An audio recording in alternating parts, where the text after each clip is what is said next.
Olá, pessoas. No vídeo de hoje, nós conversaremos sobre os movimentos europeus de vanguarda. Esses movimentos europeus de vanguarda, eles aconteceram no contexto da Primeira Guerra Mundial. Então, é um contexto diverso, é um contexto complexo. Você tinha uma crise política, né, fatos que apontavam para uma guerra generalizada, que acontece entre 1914 e 1918, a Primeira Guerra Mundial. Então, antes da guerra ser mundial, você já tinha conflitos localizados, né, até que venha a chamada Guerra Mundial, dentro desse período. E é nesse contexto do pré-guerra e de dentro da guerra que acontecem os movimentos europeus de vanguarda. Vanguarda porque vem à frente, né? Vanguarda é aquilo que vem à frente, ao contrário de retaguarda. Vanguarda vai à frente, retaguarda vai atrás. Esse movimento de vanguarda, eles propunham uma inovação artística. Então, eles não foram movimentos exclusivos da literatura, eles foram movimentos artísticos. Isso incluía a literatura, isso incluía a pintura, isso incluía o teatro, isso incluía uma série de linguagens artísticas. Então, eram movimentos de renovação. Só que esses movimentos de vanguarda europeus, eles foram movimentos radicais. Veja só, uma coisa é você não querer mais fazer arte como se fazia até ali. Então vamos imaginar o que aconteceu no Brasil em 1922 com o início do modernismo. Se faz uma semana de arte moderna, né, que veremos um pouquinho à frente, e a partir dessa semana de arte moderna se resolve ali, né, se delibera ali no evento que, olha, nós não queremos mais produzir arte como estava se produzindo. Nós não queremos mais fazer a literatura parnasiana, o simbolista, nós queremos algo novo, algo diferenciado. Nós não queremos fazer mais uma pintura clássica, nós queremos inovar. Normal, isso é um procedimento normal, né? A arte, as formas de fazer arte, elas se modificam. Isso acontece com a música, com todas as linguagens. Agora, os movimentos europeus de vanguarda, eles foram radicais, eles foram extremistas, em alguns deles extremistas. Porque não era só propor uma nova forma de fazer arte, era negar toda a arte produzida até ali. Então, um movimento como não está nesse kit de hoje, porque hoje vamos falar especificamente do dadaísmo e do surrealismo, mas um outro movimento chamado futurismo, né, porque são cinco, além desses três que eu já citei, o expressionismo e o cubismo. Então, no futurismo se propunha um incêndio de museus, o incêndio de biblioteca, a destruição de obras de arte, porque tudo que se produziu até ali não era válido. Válido seria o que passasse a ser produzido a partir dos manifestos futuristas. Aí não, aí já é extremismo, né? Porque você não pode negar a história de um povo, ela é contada também pela arte que esse povo produziu. Então, todos os momentos artísticos são importantes para o estudo de um povo. Então, não se pode simplesmente, não, eu não quero mais fazer arte daquele jeito, nós vamos destruir tudo que se fez até aqui. Aí você não teria história, porque a história seria simplesmente momentânea, seria no momento, na fase que se produz aquele tipo de arte. Mas e o que se produziu antes?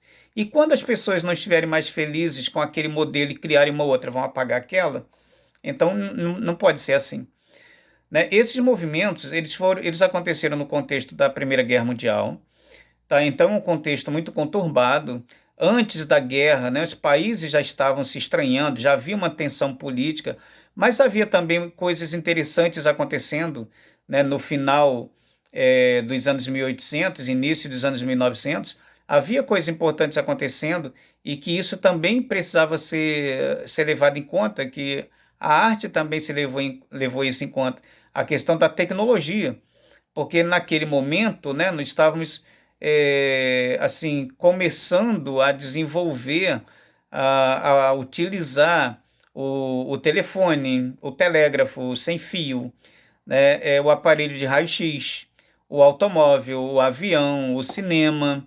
Então, tudo isso, né, são muitas novidades positivas.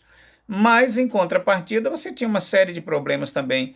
A produção de material bélico, né? Porque, assim, quem fabrica arma precisa vendê-la.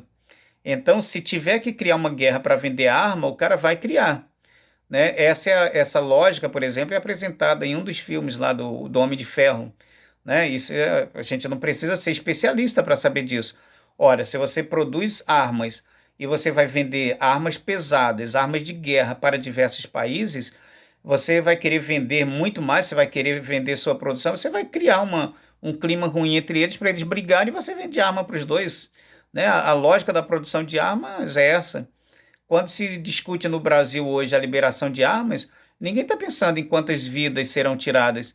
Ninguém está pensando naquele garoto que vai ser assassinado simplesmente porque, principalmente aqui na nossa região, né, nós estamos acostumados a ter vizinhos, né, principalmente quem mora nos condomínios, que tem um monte de vizinhos que são veranistas, que a casa fica vazia o tempo todo, e você é um garoto que está sendo criado ali com liberdade total, como eu criei o meu menino aqui.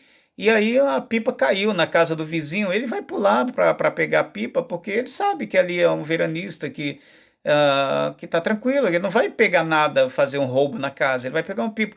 Mas naquele dia que ele entrou, né, vamos imaginar que o menino entrou no dia em que o vizinho estava, e o vizinho se assustou e tem uma arma e vai matar o nosso menino, né, por uma bobagem assim, né, e não vai responder criminalmente, porque o menino invadiu a propriedade dele.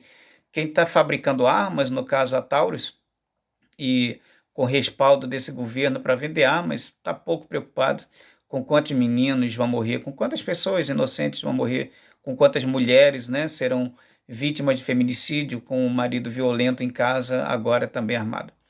Então, enfim, voltando para o contexto, então lá no início, né, dos anos 1900, você tinha tudo isso acontecendo, né, avanços, mas você tinha também a necessidade do fabricante de arma vender suas armas, era preciso fazer uma guerra. E aí você tem a Primeira Guerra Mundial. Então o artista dessa fase, né, os vanguardistas, eles não querem uma arte mais, eles não querem falar de arte clássica, eles não querem falar de uma arte bonitinha, eles querem esculachar a arte.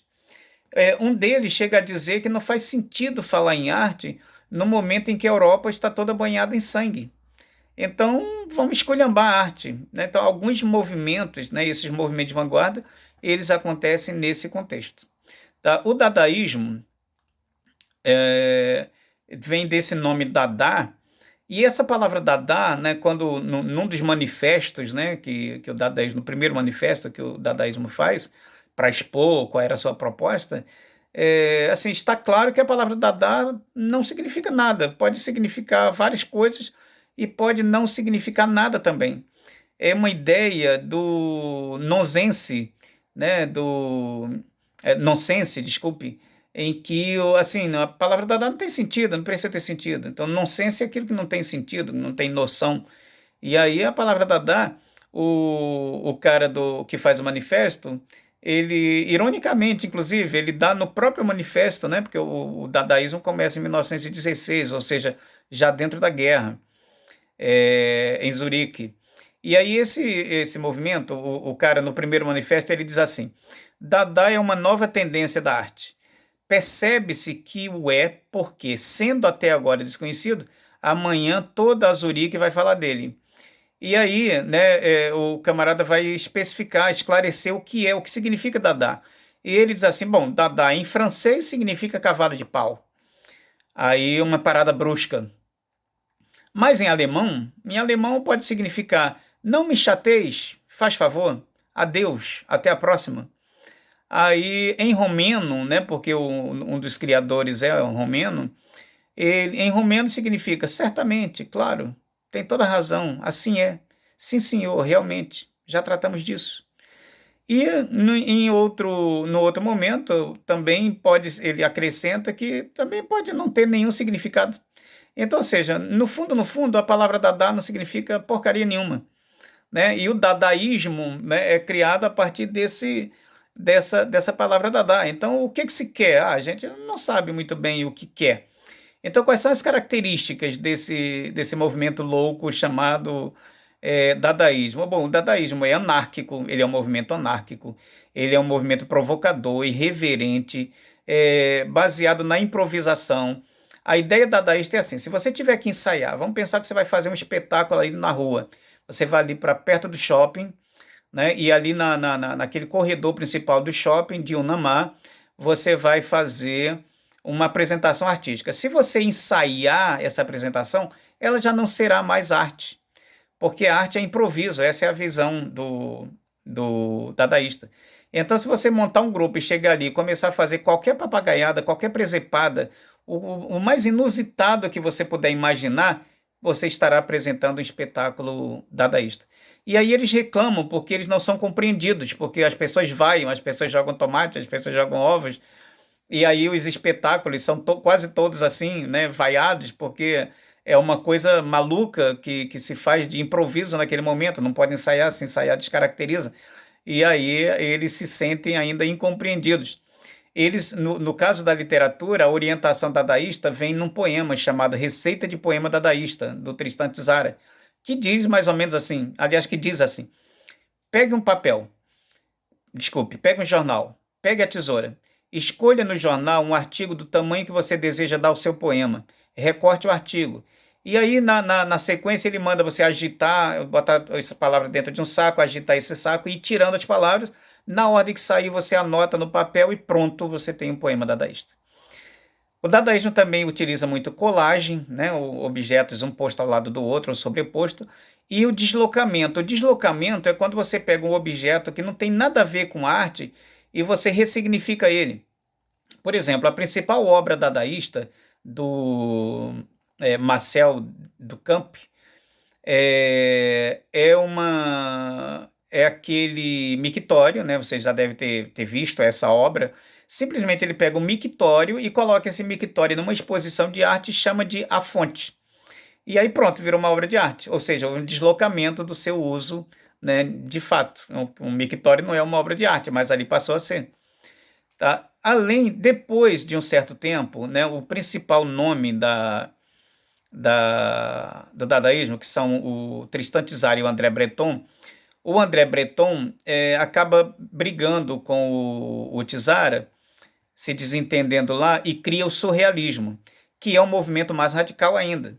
O surrealismo é daí que vem aquela palavra que você certamente já ouviu várias vezes. Ah, isso é surreal. O que é surreal? Um troço que não faz o menor sentido, que não tem cabimento, aquilo é surreal. Então, daí o nome surrealismo. É um movimento que ocorre também dentro desse mesmo período, né, da guerra, e tem sua origem, né, na Europa também, são todos, né, movimentos europeus, isso eu não precisava nem dizer. E ele tem como proposta viver, assim, a ideia principal desse movimento é viver apenas o presente, né? A Europa está em guerra, é preciso viver o presente, há um medo a Europa está banhada em sangue, há um desespero, há uma tensão muito grande, e as pessoas estão sem muita expectativa de futuro. Mesmo o período entre as duas guerras, né, que entre as duas guerras há um período de 20 anos, se não me falha a memória, entre o fim da primeira e o início da segunda, e é um período muito conturbado também. E aí o surrealismo reflete basicamente isso. Só que o surrealismo, ele apela ainda mais, né, porque ele envolve a psicanálise. No início dos anos 1900, a psicanálise estava começando a ser desenvolvida, criada, desenvolvida, né, pelo Freud. E o André Breton é um psiquiatra, e ele leva a psiquiatria para a arte. E aí, então, ele propõe uma arte do inconsciente ou do subconsciente. Qual é a proposta do André Breton no surrealismo? Como é que a arte deve ser feita?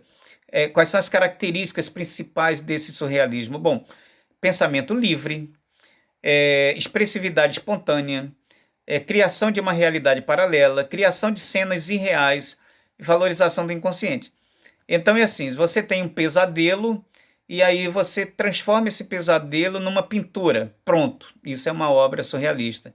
Você está delirando de febre, no delírio você vê umas imagens loucas e quando você retorna, você vai e coloca isso, se você for escritor, né, em palavras, se for pintor, numa pintura, pronto, você tem uma obra surrealista. Você está embriagado e sob efeito alcoólico ou de qualquer outra droga sintética, você produz uma obra de arte desconectada, sem conexão com a realidade. Porque a ideia do surrealismo é essa, é desconexão. Tá? As coisas não têm que representar nada significado, não tem que ter ordem, tá? Não precisa fazer sentido. E aí os principais representantes dessa linha do surrealismo são o Juan Miró, né, o pintor, o René Magritte e o Salvador Dalí. O principal nome, sem dúvida alguma, o Salvador Dalí. No Brasil, o surrealismo influenciou bastante na literatura o Oswald de Andrade, sem dúvida alguma. O Oswald de Andrade foi um dos maiores representantes do surrealismo aqui, né? Foi aquele cara lá dos organizadores da Semana de Arte Moderna, iniciadores do modernismo. Tarsila do Amaral, na pintura, recebeu bastante influência do surrealismo. A Anita Malfatti, né, também tem alguma influência do surrealismo. E o surrealismo, portanto, ele parte desse conceito. Eu recomendo, para você ter uma noção bacana do que foi o surrealismo, que você pegue umas obras do Salvador Dalí. Tá? Pega Salvador Dalí, faz uma busca no Google, assim, imagens de Salvador Dalí. E aí você vai ter uma noção perfeita do que é a ideia, né, do surrealismo. Também vale muito a pena Frida Kahlo. Tá? Frida Kahlo também, mexicana, né? Ela também tem uma produção surrealista bacana. Ela não se declara necessariamente surrealista, mas ela tem uma produção que tem características do surrealismo, sem dúvida alguma. Então eu recomendo, assim, para você dar uma pesquisada e ter uma noção bem clara do que foi o surrealismo, pesquise Salvador Dalí, principalmente ele, porque é maravilhoso. A pintura do Salvador Dalí parece fotografias, só que são desconectadas, né? Por exemplo, cavalos saindo da água, né, saindo do mar, ou cavalos de asas sobrevoando o mar, né? Na verdade, assim, porque o cavalo saindo do mar, ele poderia até estar dentro da realidade, né? Você pode levar o cavalo ali para a beira da praia, ok, mas são cavalos voando sobre o mar. Aí você tem imagens lindas, né? O Salvador Dalí, ele é realmente fantástico é o melhor surrealista, sem dúvida alguma. Tá? Então é isso. No próximo vídeo falaremos de outros movimentos europeus de vanguarda. Um abraço para todas e todos.